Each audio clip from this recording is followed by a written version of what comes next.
Welcome to Hip Hop Now Podcast. If you're from the future, you know what to do. Get your ass out of here. Don't disrespect the legend. Hip hop is here to stay. Let's get right into the business. What up, y'all? I am your host, Vegas, and this is Hip Hop Now Podcast, a podcast designed to keep you caught up on all things hip hop music and culture that happened throughout the week. Big shout out to the supporters of this podcast over at patreon.com/hiphopnow. And if you would like to learn a little bit more about that, click the link in the description of this episode. If you are watching on YouTube right now and you enjoy the content, and you've enjoyed a couple of videos, or you found me randomly and you enjoyed, hit that subscribe button. I'm trying to get to 500 subscribers. Right now we at 370 something. It's been slow, you know. It picked up in 2023 and then it got a little slow. But I got a couple things in the chamber for y'all to enhance the content beyond the weekly podcast. So stay tuned. Big shout out to hiphopdx.com, allhiphop.com, thesourcemagazine.com, djbooth.net also, and a couple of places where I'm getting some of these stories from. Let's get right into the business, though. Timbaland is going to be inducted into the Songwriters Hall of Fame. But what some may notice is that Public Enemy is not in there. Let's go real quick. This article is on Hip Hop DX. Timbaland to be inducted into Songwriters Hall of Fame, but Public Enemy miss out. The Virginia-born producer leads the 2024 class of inductees, which was announced on Wednesday, January 17th. Other inductees include R.E.M., Steely Dan, Hillary Lindsey, and Dean Pitchford. So, and the induction takes place on June 13th at the Marriott in New York. Let's talk about this because you can read the rest of this article on your own at hiphopdx.com. Let's talk about it real quick, though. Last time Missy Elliott was inducted into the Songwriters Hall of Fame, which I think she was class of 2023. Which made a lot of sense. Timbaland also makes a lot of sense.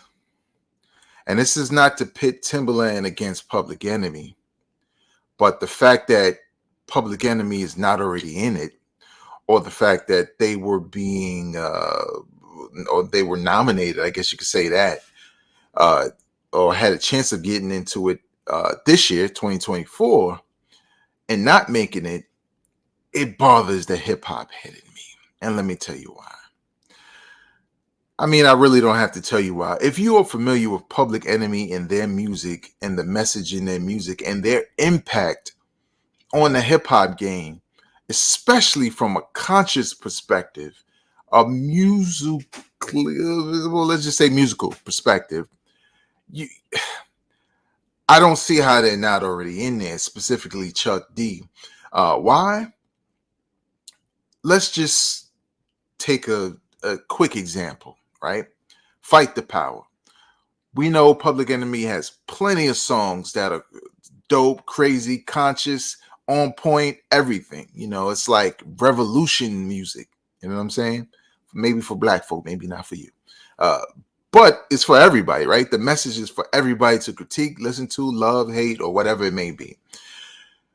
So this past week, I visited the Spike Lee exhibit in Brooklyn Museum and in New York, and you know, they had a section where they showed the intro to Spike Lee's movie Do the Right Thing, which featured not only Rosie Perez dancing, but dancing to Public Enemy's Fight the Power.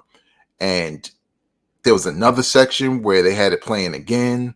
And then there was another section where they had posters and lyrics from it and all of that. And I kept thinking, it was in the music section, basically. And I kept thinking to myself, man, of all the films that Spike Lee has done this song is probably the most prominent, right? Because there's some iconic songs with some of his film, right? Like Doing the Butt with EU was for School Days, and just different records that are now synonymous with certain movies he's had. But Fight the Power is the one that stands out, and especially because of the lyrics. They're so powerful, especially the way it starts, the music, the energy, all of that.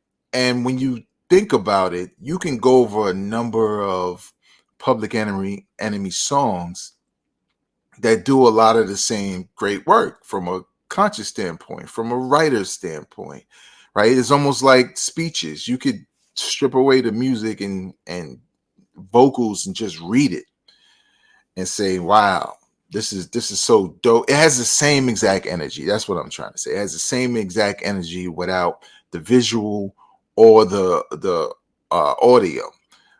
Just reading the lyrics would.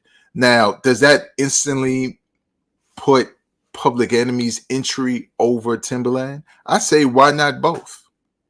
Right? Why not both? Did you put Missy Elliott in and felt some kind of way, and then you felt you should put Timberland in right after? He couldn't wait. And again, this is not to say anything about Timberland and his music. Um, Him, along with a number of artists and writers, deserve to be in a Hall of Fame.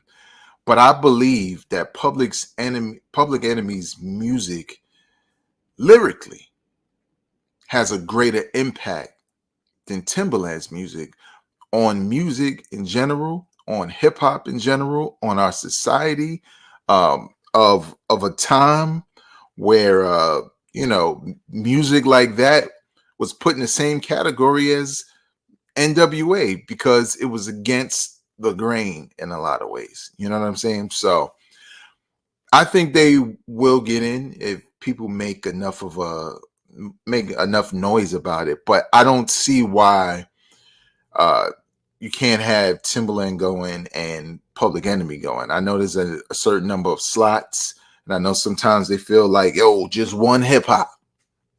But Timberland was more, he did some hip hop, but he probably honestly had a greater impact on the R&B side than anything. We know he worked with the Jay-Z and all that, but he ain't right for Jay-Z. So we're talking about two different things. But I'm not mad at it. I just look at it like, wow, Public Enemy's not already in there. It just doesn't make sense to me. So we shall see.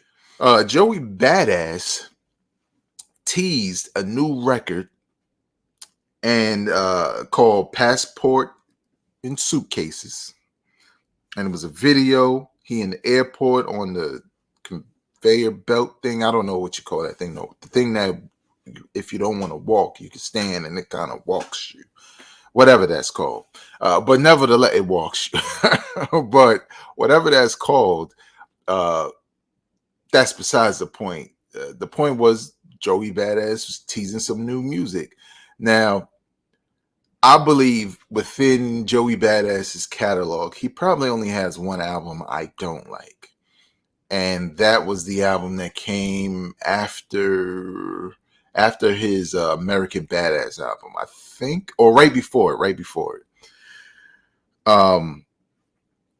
And part of the reason why I didn't like it is because it was very different. While fans let it be known for the same reasons why they didn't like this, because it was different. Some of them were saying like, yo, where's the hip hop at, and blah blah blah.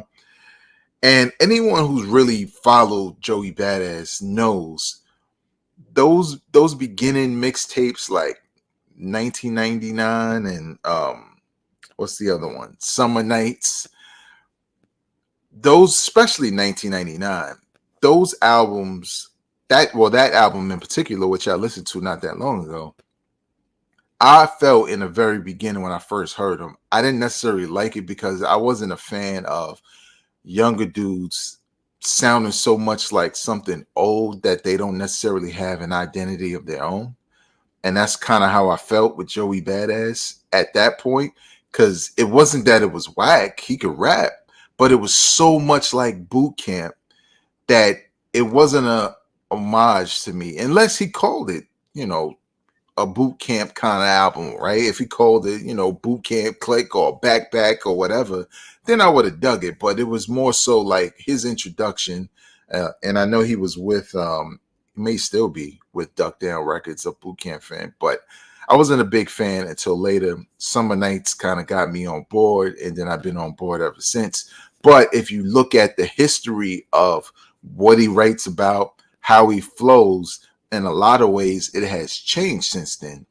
And even his last album, 2000, where he kind of got right back in that rapping lane, sure, it was more like what he used to do, but American Badass is probably my favorite album from him, which is his conscious album. It's like his version of To Pimp a Butterfly in a lot of ways. And I felt like it was criminally slept on. He's been giving people different flows all the time. So to see people react in this way uh, seems shocking, because it feels like they haven't been paying attention. Now, how do I feel about a snippet? Well, it's a snippet. I don't really like snippets. I damn near don't even like singles at this point, because if you're going to drop an album, then I feel like I need to listen to the entire experience to really judge where you are as an MC. In the past, I've kind of done that, you know, snippet thing, and with I did it with like Kanye's Graduation, and the snippets had me like, I don't know. Then when I heard the album, I was like, what was I thinking? Same thing with Kendrick. He'll drop a single. I'm like, oh, I don't know where he's going with this. And then you hear it within the context of the album. You're like, oh, now I get it. So that's how I feel about this Joey Badass thing. This could be the worst song. This could be the only song like this, but we don't know. But he did respond to fans, because one fan said, the F is happening. Where the F is Joey? Where's the hip hop? And he responded to his fans on Twitter saying, feels good to be allowed to grow. I never needed permission, but thanks anyway, guys. New sounds all 24, whether you like it or not. And then he put an emoji winking. I'm kind of with him on that, because my thing is, if we don't like it, we don't like it. And people are free to say we don't like it. It doesn't mean they don't want you to grow, but maybe they don't like it, the direction in which you're growing, right? Which is fine, because there's going to be people who will like it. Obviously, when the album comes out, I'm going to listen to it. I'm going to review it on here on the podcast. But I gotta say, hearing that, I wasn't offended by it, but I don't think it necessarily separates him from his counterparts in a lot of ways. And I think it's that identity thing again, where, yeah, sure, you don't sound bad doing this thing, but who doesn't do this thing? So if you haven't checked it out, check it out for yourself. It's a snippet. The single is supposed to be out soon, so we can hear the entire song. So we'll see. And lastly, so Yasin Bey, formerly known as Mos Def, did an interview where he was asked, do you think Drake is hip hop? And what I appreciated most about his answer was the fact that he was honest. And I think that's dope, because a lot of people think about the impact of their comments and the unwanted attention from the hordes of attention whores on social media who want to have a comment about your comment and just debate it forever, right? Essentially, Yasin Bey, Mos Def, said that Drake's music is more like, it's not hip hop. It's more like music you would hear when you're shopping. Like, I would love to go shopping and hear Drake's music playing. And the internet went crazy. You had people defending Drake, not knowing who Mos Def is, and just saying the craziest things ever about him as a hip hop artist, then calling him a hypocrite for singing and doing things beyond hip hop. Which, if you're a Mos fan, We already know this, right? But the same goes for Drake.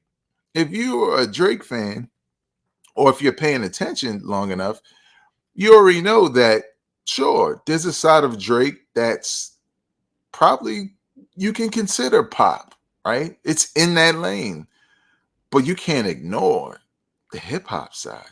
You just can't. He's had too many instances as far as raps with beats, boom bap beats, since he started his career. He has enough to be considered hip hop. And he's been in numerous battles and he didn't sing. He didn't reply by singing. Just certain songs you from Drake you're not gonna hear while you're shopping. Same thing with most. Um, is Drake hip hop? I would say yes, but it's complicated. Drake is very complicated because I don't feel at any point, as far as official albums, did he release a straight up hip hop album. Now I know there's been comparisons to uh, Fonte of Little Brother, who also sings, and probably most glaringly, Lauryn Hill. Let me tell you the difference. Fonte is a rapper first.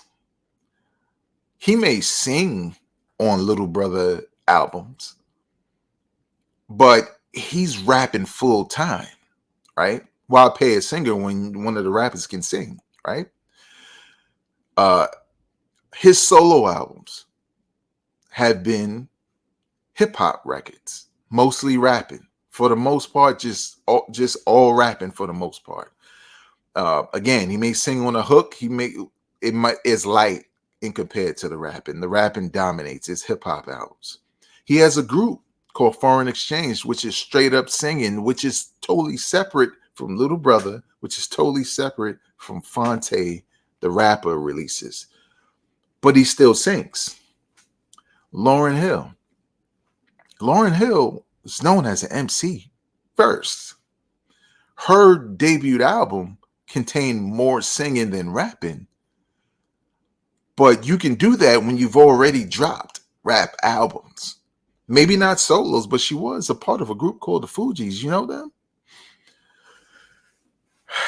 Freestyles everything. You know what I'm saying? So it is not the same. The reason why I say why it's complicated with Drake is it's without a doubt, there's no doubt that he's a rapper, right? Because he raps. He does, whether you like it or not, whether it's dope or it's him, those records where he's stealing styles, still rapping. But as a person who is a fan, and I'm talking about myself, who has the majority of his work, there's not one album that came out where I felt like it was majority rapping. And I think that's because he blends it more than someone like a Fonte does, right? He'll rap a verse, then he'll sing a verse. Fonte will do it on Little Brother, and it's comedy when he's singing, right? It's not a serious singing verse about the subject. It's the comedy side of it. But Drake will do it where one verse he's rapping, and then the next verse he's singing. And he'll do a whole album where he's rapping over house music, singing over dance hall style music. So that's what I mean. It's complicated because it's almost like you can't really put him in one category, but I get it. Hip hop heads don't want him in hip hop. I remember when, not I remember when, but a number of old school artists, as we could say, looked at the style of rap that's not 0 to 100. We know that's Drake rapping. That's what Drake rapping sounds like. But his other stuff, where he's rapping like Migos or Yachty or whoever, they'll say, "Oh, well, that's not hip hop. That's a subgenre of hip hop." Well, I don't believe it's not hip hop, but if you call it a subgenre, I think that's appropriate, to be honest, because conscious hip hop is a subgenre of hip hop, right? Gangster rap is a subgenre of hip hop. It's not saying that it's not hip hop. It's just that it's a specific type of hip hop that isn't what people consider to be, you know, I don't want to say generic, but evergreen hip hop, right? What is evergreen hip hop? Is it boom bap, right? Is it taking it back to beats and bars? And if you don't do beats and bars, you're doing something like branched off from that, right? And I think it just gets silly as you constantly break it down from who's this and what's that. Like, we clearly know hip hop when we hear it. We do. And we know when we don't hear it. So I think the whole debate over whether he's hip hop or not is silly. Of course he's hip hop. You know, he's proven it way too many times. I mean, he did the battle with Pusha T. Just because you may feel like he lost, that doesn't mean that duppy freestyle don't exist. How is that not hip hop when you hear it? It is. But I get it. Honestly, these debates come down to who you like, how you feel, what you've experienced, who you've been around, what you've learned in your experience, right? You could experience being around fights all the time, never been in one, or stop going to the places where people be fighting all the time. Why are you around so many fights? You know, that analogy is kind of crazy, but you know what I mean.